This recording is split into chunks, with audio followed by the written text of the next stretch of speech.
என்ன பண்ணாலும் எனக்கு முடி கொட்டுறது நிற்கவே மாட்டேன்து. கொத்து கொத்தா முடி கொட்டுதுன்னு நினச்சிங்களா? இன்றைக்கி நான் காமிக்க போகிற ரெமிடியை ஒரே ஒரு முறை யூஸ் பண்ணி பாருங்கள். உங்கள் முடி கொட்டுறது கண்டிப்பாக ரெடியூஸ் ஆகும். நான் அஷ்யூராக சொல்கிறேன்.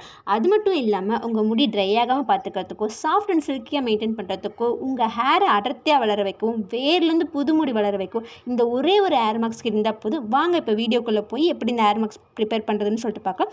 அது மட்டும் இல்லாமல் நீங்கள் இப்போ தான் என்னோடய வீடியோ ஃபஸ்ட் டைம் பார்க்குறீங்க அப்படின்னா மறக்காமல் சப்ஸ்கிரைப் பண்ணிட்டு கீழே இருக்க பெல் பட்டனை மறக்காமல் கிளிக் பண்ணி வாங்க இப்போ வீடியோக்குள்ளே போகலாம். ஸோ இந்த ரெமடிக்கு முதல் முக்கியமானது என்னென்னு பார்த்தீங்கன்னா வெந்தயம் தான். வெந்தயத்தை பார்த்ததுமே வீடியோ ஸ்கிப் பண்ணிட்டு போயிடாதீங்க, இருங்க. ஏன்னா நிறைய பேர் இதை தேய்ச்சி குளிக்கிறதுக்கு ரொம்பவே சோம்பேறித்தனம் பட்டுட்டு வெந்தயம் யூஸ் பண்ணுறதே கிடையாது. இதில் அவ்வளோ நியூட்ரியன்ஸ் கொட்டி கிடக்குது உங்கள் ஹேருக்கு தேவையான அளவுக்கு. இதில் பார்த்தா அயன் சத்து, நிக்கோட்டின் ஆசிட், ப்ரோட்டீன் இது எல்லாமே நம்ம ஹேர் ப்ராப்ளம் எல்லாத்துக்குமே இந்த வெந்தயம் வந்து ரொம்ப பெஸ்ட்டாக இருக்குது.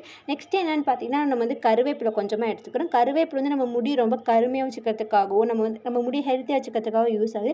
இஞ்சி நம்ம எதுக்காக யூஸ் பண்ணிக்கணும்னா நம்ம ஸ்கேல்ப்பை க்ளீன் பண்ணுறதுக்காகவும் பொடுகுக்காகவும் நம்ம இஞ்சி வந்து ரொம்பவே யூஸ் ஆகுது. எல்லாத்தையுமே மிக்ஸி ஜாரில் போட்டு நல்லா நெகுன்னு மையாக அரைச்சிக்கலாம். அந்த வெந்தயத்தோட தண்ணி வீணாகாமல் வெந்தயத்தோட தண்ணி நம்ம அதிலே யூஸ் பண்ணிக்கலாம். ஏன்னா வெந்தயம் வந்து ரொம்ப கட்டியாக அரைச்சிட்டோம் அப்படின்னா துப்பே தலையிலே ஒட்டிகிட்டு இருக்கும். ஸோ வெந்தயத்தோட தண்ணியை ஊற்றி நம்ம கொஞ்சம் அரைக்கிறோம் அப்படின்னு சொல்லி பார்த்தோம்னா அது வந்து நம்மளுக்கு ரொம்பவே நெகுன்னு பேஸ்ட்டு மாதிரி ஒன்று கிடைக்கும். அது வந்து நம்ம தலைக்கு குளிச்சதுக்கப்புறம் நம்ம ஹேரில் வந்து அப்படியே ஒட்டிகிட்டே இல்லாமல் இருக்கிறதுக்காக அது வந்து ரொம்பவே யூஸ் ஆகுது. இப்போ நம்ம அரைச்சி வச்சது அப்படியே நல்லா நெகுன்னு அரைச்சி வச்சுருக்கோம். இந்த பதத்துக்கு நம்ம அரைச்சிக்கிறோம். இந்த ஹேர் ரெமடியை நம்ம எப்படி யூஸ் பண்ணுறதுன்னு சொல்லிட்டு வாங்க வீடியோக்குள்ளே போய் பார்க்கலாம். உங்களுக்கு தேவையான அளவு ரெமடியை கொஞ்சோண்டு கையில் எடுத்துக்கிட்டு உங்கள் ஸ்கேல்ப்லேருந்து அப்ளை பண்ணணும். நம்ம ஸ்கேல்ப்பில் ஒரு வாக்க கையில் பிரித்து விட்டு ஸ்கேல்ப் ஃபுல்லாக நம்ம அப்ளை பண்ணணும். இப்படி அப்ளை பண்ணுறது மூலிமா நாம் ரெடி பண்ணி வச்சுருக்க ஹேர் மாஸ்க் வந்து நம்ம ஹேரில் இருக்க எல்லா ரூட்டுக்கும் போகும்.